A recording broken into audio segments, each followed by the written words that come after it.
आज आपण बघणार आहोत 5 प्रकारचे उकडीचे मोदक. आपण कुठल्या 5 प्रकारचे मोदक बनवू शकतो ते आजच्या व्हिडिओमध्ये मी तुमच्याबरोबर शेअर करण्याचा प्रयत्न केला. सर्वात आधी मी केशर गरम पाण्यात भिजत घालून ठेवलं. याच्याने त्याचा कलर अगदी खूप सुंदर असा पिवळसर येतो. आता आपण सुरुवात करणार आहोत पहिल्या प्रकारच्या सारणाला. सर्वात आधी आपण सगळी सारणं बनवून घेणार आहोत आणि त्याच्यानंतर मग आपण उकड काढणार आहोत. सर्वात आधी मी इथे छोटासा चमचा तूप घेतलेलं आहे, त्याच्यामध्ये गूळ घेतलेला आहे आणि गूळ थोडंसं वितळलं ना की मग आपण याच्यामध्ये नारळाचा जो खवून घेतलेला आपण जो चव असतो तो टाकलेला आहे. इथे मी जर तुम्ही 1 वाटी खोबऱ्याचा चव घेत असाल तर त्याच्यासाठी अर्धा वाटी गूळ असं प्रमाण तुम्हाला घ्यायचं आहे. याच्यामध्ये आपण रोज फ्लेवरचे करणार असल्यामुळे इथे मी रोज इसेन्स टाकलेला आहे. याच्यामध्ये भरपूर अशा गुलाबाच्या पाकळ्या ताज्या तुम्हाला जर मिळाल्या तर खूप सुंदर अगदी त्याचा फ्लेवर आणि दाताखाली येतात ना तेव्हा खूप अगदी छान अशा लागतात. याच्यामध्ये आवडीनुसार तुम्हाला जर आवडत असेल तर तुम्ही वेलची पावडर टाका, पण आपल्या ह्या ट्रॅडिशनल रेसिपीज आहेत त्याच्यामध्ये जर तुम्ही वेलची टाकली ना तर त्याचा स्वाद काही वेगळाच येतो. आता आपण बघणार आहोत दुसऱ्या प्रकारचे केशर ड्रायफ्रूट मोदक. तर यासाठी आपण करणार आहोत तर जे ड्रायफ्रूट्स घेतलेले ते छान असे तुपावर भाजून घेऊन साईडला करून ठेवायचे. त्याच्यानंतर आपण जसं मगाशी केलं तसं गूळ सर्वात आधी आपण वितळवून घ्यायचा. त्याच्यामध्ये मग आपण जे खोवलेलं खोबरं आहे, नारळाचा जो चव घेतलेला आहे तो टाकला आहे आणि मिक्स करून घ्यायच्या आधी आपण जे ड्रायफ्रूट जे तुपावर परतून ठेवलेले ते याच्यामध्ये मिक्स करून घेणार आहोत आणि इथे आपलं ड्रायफ्रूट केशर मोदकाचं सारण तयार झालेलं आहे. तुम्हाला पाहिजे तर थोडंसं ड्राय केलं तरी चालेल, पण एवढं कन्सिस्टन्सी ठेवली तर ते थंड झाल्यावर थोडं अजून घट्ट होतं, त्याच्यामुळे इतकं ठीक आहे. आता आपण बघणार आहोत तिसरा मोदकांचा प्रकार. त्याच्यासाठी मी इथे गूळ गरम करून घेतलं आहे, थोडंसं तूप टाकलं आहे, त्याच्यामध्ये परत मी नारळाचा जो चव असतो तो घेतलेला आहे. सगळ्यासाठी प्रमाण मी एकच घेतलेलं आहे आणि याच्यामध्ये आपण चॉकलेटचे मोदक करणार असल्यामुळे 2 चमचे चॉकलेट सिरप टाकलेलं आहे. चॉकलेट सिरप टाकल्यावर थोडंसं प्रमाण याचं किंचितसं असं पातळ असं होतं सारणाचं, पण थोडं जास्त वेळ तुम्ही जर गरम केलात ना तर ते अगदी घट्ट होऊन जातं. चॉकलेटच्या मोदकामध्ये पण मी वेलची पावडर टाकलेली आहे. तुम्हाला जर आवडत असेल तर तुम्ही वापरली तरी चालतील, नाही वापरली तरी देखील चालेल. आता आपण करणार आहोत चौथ्या प्रकारचे मोदक, जे आहे आपले पान गुलकंद फ्लेवरचे मोदक. तर त्याच्यासाठी तुपात मी गूळ वितळवून घेतलेला आहे, मध्येच त्याच्यामध्ये खोबऱ्याचा चव टाकलेला आहे. याच्यामध्ये मी फूड कलरचा वापर केलेला आहे, तो फूड कलर टाकला आहे. गुलकंद टाकलेला आहे मी 1 मोठा चमचा.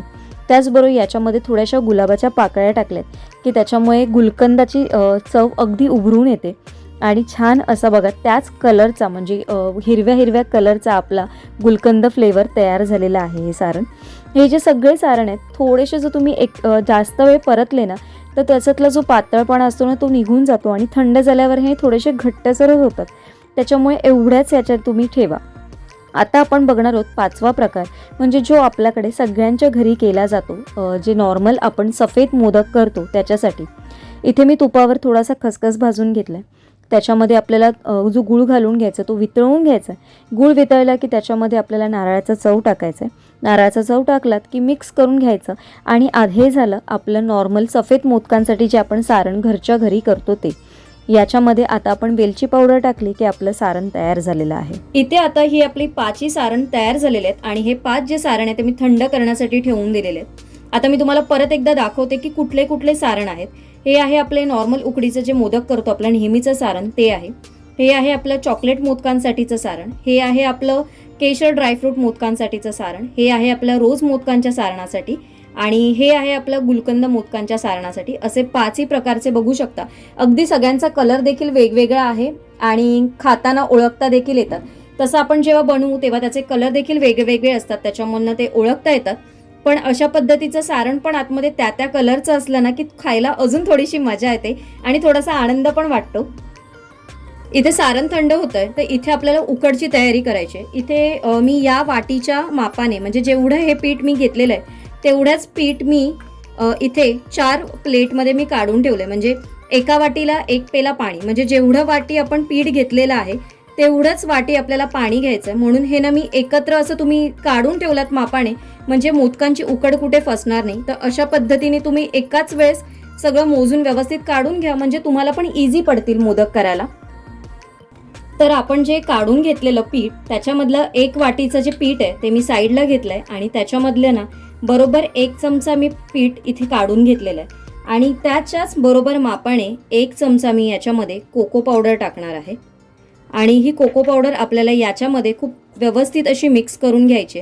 हे आपलं चॉकलेट मोदकांसाठीचं कवर तयार होतं आहे. तर त्याच्यासाठी आपल्याला हे असं मिक्स हे करून घेऊन मग आपल्याला आपण याची उकड काढणार आहोत. सर्वात आपण करणार आहोत रोज फ्लेवरचे मोदक. त्याच्यासाठी 1 वाटी मी पाणी घेतलं, याच्यामध्ये किंचितसं असं मीठ टाकलेलं आहे, किंचितसं असं तूप टाकलेलं आहे आणि याला छान असा उकळ आला की याच्यामध्ये आपण रोज सिरप 1 चमचा टाकणार आहोत. तुम्हाला जास्त डार्क कलर हवा असेल तर थोडासा अजून 1 चमचा जरी टाकलात तरी चालेल. आता आपण याच्यामध्ये मोजून घेतलेलं तांदळाचं पीठ घालणार आहोत आणि याला 10 मिनटं वाफ काढायला साईडला ठेवून देणार आहोत. तर इथे बघू शकता 10 मिनटं झाल्यानंतर पीठ आपण अगदी मळून घ्यायचं आहे. थोडासा तेलाचा हात लावायचा आणि पीठ अगदी थोडंसं असं कोमट असतानाच मळून घ्यायचं, अगदी थंड झाल्यावर मळायचं नाही आहे. आता आपण करूया दुसऱ्या फ्लेवरचे मोदक, म्हणजे जे आहेत केशरचे.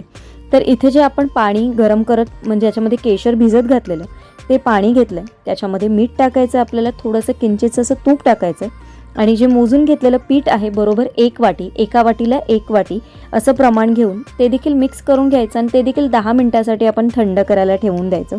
10 मिनटामध्ये याला खूप छान अशी सुंदर अशी वाफ लागली जाते आणि उकड आपली ना मळायला सॉफ्ट अशी मळायला मदत होते. आता आपण इथे करणार आहोत तिसऱ्या प्रकारचे मोदक. त्याच्यासाठी आपण घेतलं आहे थोडंसं 1 वाटी पाणी घेतलं आहे, त्याच्यामध्ये आपण जे मिक्स करून ठेवलेलं कोको पावडर आणि तांदळाचं पीठ असं जे होतं ते घेतलेलं आहे आणि हे पण आपण 10 मिनटासाठी परत साईडला ठेवून देणार आहोत. त्याच्यानंतर हे 10 मिनटं थंड होतं आहे तोपर्यंत इकडे आपली जी आधीची उकड काढलेली आहे आपण तिला 10 मिनटं होत आली, त्याच्यामुळे ती आपण केशर ड्रायफ्रूट मोदकाची जी उकड काढलेली ती मळून घेऊया. आणि ना तुम्ही हातावर ना अगदी थोडंसं तेल लावा. जास्त तेल लावलात तर पारी आहे ना कुठेतरी फुटण्याचे चान्सेस असतात, तेव्हामुळे जास्त तेल लावू नका. अगदी जेवढं तुम्हाला हलक्या हाताने मळता येईल ना तेवढं अगदी छान असं मऊसूत असं पीठ तयार देखील होतं. फक्त आपण ना जेवढं जास्त तेल लावाल ना तेवढं जास्त पारी आपले फुटण्याचे चान्सेस असतात. इथे बघा आता एक एक करून आपलं सगळं जो गोळा आहे पिठाचा तो तयार होतो. आता आपण करणार आहोत जे आपले पुढचे मोदक आहेत. त्याच्यासाठी पण मी 1 वाटी पाणी घेतलेलं आहे, त्याच्यामध्ये थोडंसं मीठ, थोडंसं तूप, त्याच्यामध्ये थोडासा फूड कलर टाकलेला आहे मी आणि एका वाटीला 1 वाटी पीठ असं प्रमाण घेऊन आपली ही देखील उकड मी आता काढून घेतली. ही आपण परत झाकण लावून 10 मिनटासाठी ठेवून देणार आहोत. त्याच्यानंतर ही उकड जी आपण याच्या आधीची आपण चॉकलेट मोदकांसाठी जी केलेली आहे याच्यामध्ये आपण पीठ आणि कोको पावडर मिक्स करून टाकलेलं. तुम्हाला प्रश्न पडला असेल की एवढा छान असा मोदकांना कलर कसा आला, तर तुम्ही आत्ता इथे बघाल तर तुम्हाला असा कलर थोडासा लाईट वाटतो, पण जेव्हा ते उकडून येतील मोदक तेव्हा अगदी त्याला चॉकलेटसारखाच फ्लेवर येतो आणि दिसायला देखील अगदी चॉकलेट मोदकांसारखेच दिसतात. तर तुम्ही कुठले मोदक नाही केले ना तरी चालतील, पण चॉकलेटचे हे मोदक ना तुम्ही नक्की करून बघा. लहानांपासून मोठ्यांपर्यंत सगळ्यांना आवडतील. आता आपल्याला करायचे सर्वात शेवटची उकड म्हणजे सफेद मोदकांसाठी.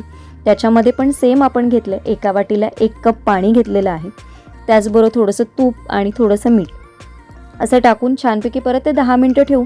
म्हणजे इथे 10 मिनटं होईपर्यंत आपली एका साईडला हिरव्या रंगाची उकड तयार झालेली आहे. तर हिरव्या रंगाची उकड पण आपण तशीच मळून घ्यायची. याच्यामध्ये ऑप्शन आहे, तुम्ही याच्यामध्ये पानाची पेस्ट करून जे आपले खायचे पान असतात देठाचे त्याची पण पेस्ट करून टाकली तरी त्याचा देखील कलर छान असा येतो. आणि इथे बघू शकता बघा अगदी सगळ्या कलरचे डो अगदी छान तयार झालेलं आहे. पीठ मळून तयार झालं आहे हे कसं समजायचं, तर पीठ मळून झाल्यानंतर ना त्याचा एक छोटासा गोळा घ्यायचा आणि आपल्या हातावर आहे ना तो मळून घ्यायचा आणि छानपैकी त्याला ना दाबून बघायचं की कुठे त्याला क्रॅक जात आहेत का त्या गोळ्याला. तो कुठे क्रॅक जात असतील तर म्हणजे याचा अर्थ तुम्हाला पीठ अजून मळण्याची गरज आहे. पण त्याला कुठेही क्रॅक गेले नाही, अगदी इक्वल असा गोळा सगळीकडनं झाला ना, तर आपलं पीठ अगदी मस्त असं छान असं उकड तयार झाली आहे असं समजायचं. बनवून घेतलेले मोदक आपल्याला आता उकडवून घ्यायचे. त्याच्यासाठी मी इथे एक चाळणी घेतलेली आहे, त्याच्यामध्ये केळीचं पान ठेवलेलं आहे. हळदीच्या पानात केले तर अतिउत्तम, खूप छान लागतात. पण प्रत्येकालाच हळदीच्या पानांचा जो फ्लेवर असतो किंवा जो वास असतो तो आवडत नाही. त्याच्यामुळे तुम्ही आपण केळीची पानं वापरली तर सगळेच जण खाऊ शकतात. त्याच्यामुळे केळीच्या पानांखाली मी चाळणीमध्ये ठेवून घेतलीत, म्हणजे ते चिटकत नाहीत चाळणीला किंवा एक्स्ट्रा आपल्याला तूप किंवा तेल लावायची गरज नसते चाळणीला. तर मी एक एक करून ना मी लाटूनच घेते. जेव्हा जास्त मोदक करायचे असतात तेव्हा ना मी पाऱ्या लाटूनच घेते. अगदी आपल्याला बऱ्याच वेळा असं वाटतं की आपण हातावरती पारी लाटून पण करायची, पण मला ना ती तेवढी फास्ट अशी जमत नाही. त्याच्यामुळे मी लाटूनच घेते. आणि इथे बघू शकता, जसं तुम्हाला जसे जमतील तशा पद्धतीने तुम्ही करा. आपल्या चॅनलवर मी जवळपास 2 ते 3 व्हिडिओपेक्षा जास्त व्हिडिओ आपल्याकडे उकडीच्या मोदकांचे ऑलरेडी अपलोड केलेले आहेत. याच्यापेक्षा डिटेल रेसिपी तुम्हाला बघायची असेल ना तर तुम्ही तिथे जाऊन नक्की बघा. तुम्हाला याच्यापेक्षा अजून डिटेल रेसिपी तिथे बघायला मिळतील. फक्त ते एवढंच आहे की तुम्हाला उकडीचे मोदक फक्त बघायला मिळतील. पण आज आपण केलेले आहेत हे 5 प्रकारचे 5 उकडीचे मोदक, आणि हे तुम्हाला नक्की आवडतील. प्रत्येकामधलं सारण वेगवेगळं आहे आणि जसा त्याचा बाहेरून कलर आहे त्याचाच प्रकारे त्याचं आतलं सारण देखील तसंच आहे. आणि हा जो केशराचा कलर होता ना तो तर अगदी सुरेख असा आलेला. म्हणजे जेवढं पण आपण दुधात भिजवत घालतो केशर आणि नंतर आपण ते मिक्स करतो तर तेवढा कलर त्याला आला नसता. जेवढा तुम्ही गरम पाण्यात त्याला भिजत घातला आहे आणि मग ते पिठात ओतलं आहे ना तर त्याला अगदी सुरेख असा कलर आला आहे. हार्डली मी एक 7-8 ज्या केशराच्या कापड्या असतात आपल्या त्याच मी टाकलेल्या, पण अगदी त्याने खूप सुंदर असा कलर आलेला.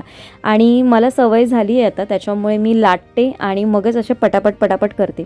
चॉकलेटचा मोदकाचा पण गोळा बघा, अगदी मऊ लुसलुशीत असं पीठ झालेलं. आणि ना हे जे मोदक आहेत ना अशा पद्धतीने जर तुम्ही उकड काढली ना तर कमीत कमी तुमचे 12-14 तास ना अजिबात त्यांना काही होत नाही. म्हणजे अगदीच ते मऊ लुसलुशीत असे राहतात. आपल्याला बराच वेळा प्रश्न पडतो, आत्ता आपण केले आणि थोड्या वेळाने किंवा अर्ध्या 1 तासाने ना ते थोडेसे कडक असे होतात. पण हे मोदकांची अशा पद्धतीने जर तुम्ही उकड काढली ना ते कुठेही कडक होत नाहीत आणि जसे असे आहेत ना तसेच्या तसेच राहतात आणि संपतात देखील पटकन. कारण अशा पद्धतीचे तुम्ही 4-5 वेगवेगळ्या प्रकारचे मोदक केले ना तर ते 12 तास राहण्याचा प्रश्नच येत नाही. ते हार्डली अर्ध्या 1 तासात लगेचच संपून जातात. पान फ्लेवरचा मोदक आपला जो सर्वात शेवटी म्हणजे फ्लेवरमधल्यापैकी, बाकीचा आपण आहे ते उकडीचे मोदक सगळे करून घेतलेले आहेत. आणि इथे बघू शकता आता व्हाईट मोदक आहे, तर व्हाईट मोदक सर्वात शेवटी मी करून घेतला कारण बाकीच्या यांचा कलर मिक्स होईल हाताला, म्हणून मी म्हटलं चला सर्वात शेवटी आपण व्हाईट कलरचे उकडीचे मोदक करून घेऊ. मोदकांबरोबर करंजा पण जी आपण मुरड घालून करतो त्या देखील अगदी सुरेख अशा होतात. त्या देखील तुम्ही अशा पद्धतीने करू शकता. किंवा 5 प्रकारचे 5 थोडे गोळे घेऊन त्याचा एकच गोळा घेऊन त्याचे मल्टी कलरमधला पण मोदक तुम्ही बघू शकता. तर इथे आपले मोदक सगळे बनवून रेडी झालेत. आता आपण याच्यावरतीने थोडंसं एक केशराची काडी टाकू आणि जे रोज फ्लेवरचे आहेत त्याच्यावरती मी आपल्या ज्या गुलाबाच्या पाकळ्या आहेत त्या लावलेल्या आहेत आणि बाकी सगळ्यांना मी केशराचे एक काडी लावलेली. आपले मोदक तयार झालेत. आता आपण हे वाफवण्याचे ठेवू. 10 ते 12 मिनटं स्टीम केले ना तर भरपूर असे होतात. अगदी काही खूप त्याला 15 मिनटं स्टीम करायची गरज नाही, 12 मिनटं पण नाही लागत. अगदी तुमची उकड चांगली असेल ना तर 12 मिनटात 10 मिनटात आपले उकडीचे मोदक तयार होतात. इथे आपण हे तर परत एक केळीचं पान ठेवलं म्हणजे त्याच्यावरती पान आतमध्ये पाणी गळून म्हणजे सगळीकडनं ते चिकट होऊ नये म्हणून मी वरतून देखील केळीचं पान टाकलेलं आहे. आणि इथे बघू शकता अगदी सुरेख असे आपले मोदक तयार झालेले आहेत. आय होप आजचा हा व्हिडिओ तुम्हाला आवडला असेल. आजच्या व्हिडिओमधनं मी वेगवेगळ्या प्रकारचे 5 मोदक तुमच्याबरोबर शेअर करण्याचा प्रयत्न केलेला आहे. आजचा व्हिडिओ तुम्हाला थोडा जरी आवडला तर लाईक, शेअर, चॅनलला सबस्क्राईब करायला विसरू नका. आणि अजून काही तुमच्याकडे माझ्यासाठी काही सजेशन्स असेल ते देखील मला नक्की सांगा. तुम्हाला अजून कुठल्या मोदकांच्या रेसिपीज बघायच्या असतील तर गणपतीसाठी त्या देखील मला आवर्जून सांगा. येणाऱ्या व्लॉगमधनं शेअर करण्याचा नक्की प्रयत्न करेन. चला तर मग उद्या एका छानशा व्लॉगमध्ये भेटेन. तोपर्यंत सगळ्यांना Shri Swami Samarth. Bye bye and take care.